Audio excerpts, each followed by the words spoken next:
sens, c'est sur le pilotage debout. D'accord, je vais mettre ma béquille.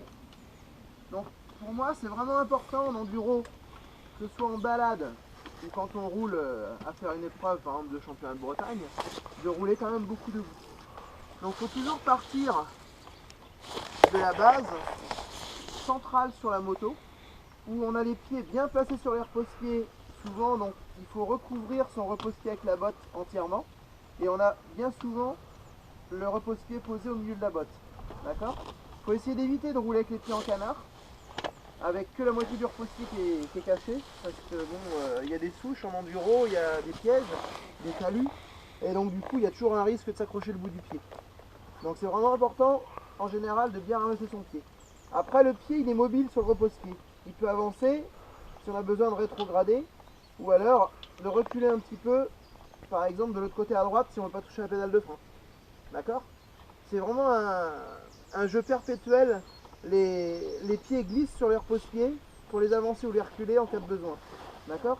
Donc bien souvent on a besoin de serrer sa moto avec les jambes, mais on verra de temps en temps que dans certains virages par exemple, on a besoin de serrer la moto d'un côté et puis de libérer de l'autre. Ça, on va le voir tout à l'heure. Donc après, une autre chose qui est vraiment important aussi, donc on disait on est plutôt à peu près au centre de la moto. Et ce qui est important, c'est quand même d'avoir la tête et les épaules souvent légèrement au-dessus du guidon. Ça permet donc de travailler avec les jambes, mais de forcer beaucoup moins sur les bras. Parce qu'il y en a souvent, peut-être un peu moins en enduro, qu'on tendance à avoir mal au bras, surtout quand il fait froid comme là. Donc si on pilote en étant quand même relativement sur l'avant, on a quand même beaucoup moins de chances d'avoir mal au bras. Par contre après, évidemment on est mobile sur la moto. Il y a des moments où on va être obligé de se reculer un peu pour rechercher l'adhérence, ou alors pour aller chercher un freinage, comme dans la descente tout de suite, et des accélérations où on va rester plus sur l'avant pour se reculer petit à petit. Enfin, ce qu'il faut c'est vraiment être mobile. Et du coup en étant debout, on peut déclencher l'inclinaison de la moto pour les virages, à gauche ou à droite, beaucoup plus facilement que quand on est assis. D'accord? Donc c'est vraiment important. Et une autre chose qu'il ne faut pas oublier aussi, c'est le regard. De toujours chercher à regarder plus loin pour anticiper.